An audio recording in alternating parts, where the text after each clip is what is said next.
The long-awaited Wave 2 of Mario Kart 8 Deluxe's Booster Course Pass brought us the Turnip Cup and Propeller Cup, both containing 4 courses brand new to the game. Today, I'm ranking all 8 tracks, from worst to best, and giving my reasons for each placement. Welcome back to the channel everyone, and thanks for joining me today to talk Mario Kart Wave 2.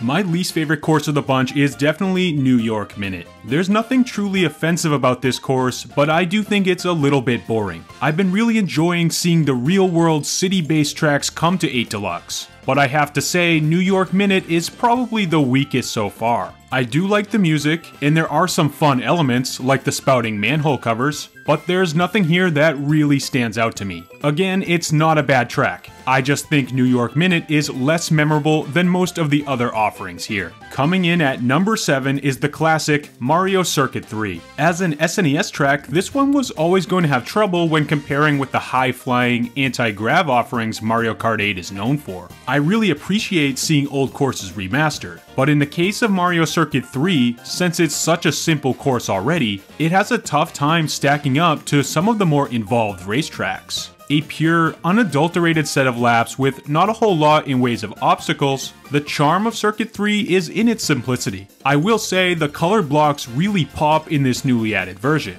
and this, in combination with the nostalgic music track, make this a fun little course that I'm happy we ended up getting. Next for me is Snowland from GBA. I know this seems a little low for it, but that just speaks to how highly I rate the rest of the courses on this list. Snowland is a stunning course. From the shimmer of the icy roads to the massive crystals lining the skyline in the distance. This is easily one of the upper tier winter courses in the game. And of course, we have to share the road with the sliding penguins, who I always love to see since they transport me right back to my memories of Mario 64 and Galaxy. I genuinely really enjoy Snowland, but still I feel it's a little lacking in detail compared to the courses on the upper end of this list. And my next course suffers from this same problem, and that's Calamari Desert from Mario Kart 64. 8 Deluxe's version is an awesome upgrade from the 64 original, as it's now a much more detailed course with added ramps and other interactive elements. Yet, compared to my more highly rated tracks in this DLC, this is still a relatively simple desert course. The added details are nice, but nothing really stands out, causing Calamari Desert to kind of fade in with the rest of the desert courses in the game.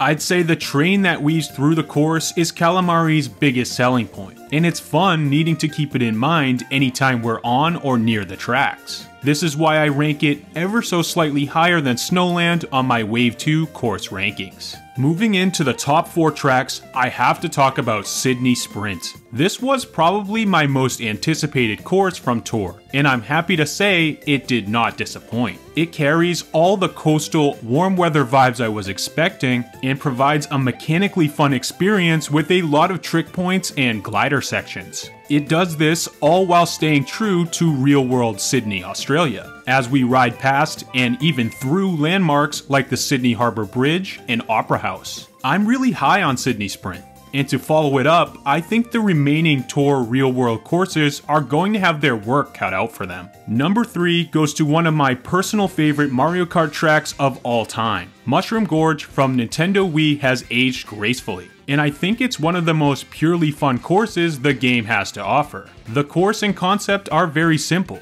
You just bounce on bouncy mushrooms. But I think simple is okay when it's executed this well. As a relatively modern track remaster, I didn't expect much new to be added to Mushroom Gorge. It's essentially the same experience you'll find on Wii, and I'm okay with that. The biggest change is the visual upgrade, which is good in my opinion. The standout section obviously being the Crystal Cave holding the extended mushroom jump. Let's just say, if this part of the course didn't exist, Mushroom Gorge would be super boring. But it does, and it's enough to push this one into my top 3 courses of the wave. My runner-up and second favorite track is none other than Waluigi Pinball, the clear standout of the Turnip Cup. This pinball table inspired course is a fan favorite, and for good reason. When racing this course, we're essentially role-playing the journey of a pinball, which is a super creative concept for a course that needs to be applauded. And I think this is one of the more difficult courses of the wave as well, and I certainly welcome the challenge, as these 2 new cups feature a lot of relatively simple racetracks. The music in Waluigi Pinball is standout,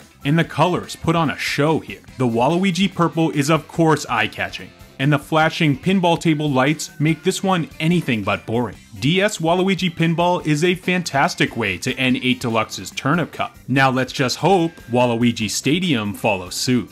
And as you might have guessed by now, my number one favorite course of the Booster Course Pass Wave 2 is the all-new track Sky High Sundae. Is this just hype? Maybe it's recency bias? I've been thinking about that a lot, and I actually don't think it is. I think Sky High Sundae is a genuinely great course. It's definitely a fantastical extreme one, being set on giant-sized ice cream in the sky, but this is what Mario Kart is all about, right? From tricking off ice cream sandwiches to drifting around a loop of rainbow-colored flavors, the smile didn't leave my face for the entire 3 laps. Sure, the course is a bit short, but the creativity here is unmatched. I can see Sky High Sundae becoming a favorite as we look toward the future of Mario Kart, and I anticipate many more races here as we await Wave 3. And those are the rankings. As you can tell, I like the Propeller Cup much more than the Turnip Cup. I think it's the best cup of the Booster Course Pass so far, and one of the best cups in the entire game. I also prefer Wave 2 over Wave 1 of the DLC, although I think they were both solid waves that are great additions to Mario Kart 8. What do you think of the new Wave 2 courses? Let me know in the comments down below. I had fun expressing my feelings about all the new tracks, and I want to thank everyone for watching. Now if you'll excuse me, this has got me in the mood for one more Grand Prix.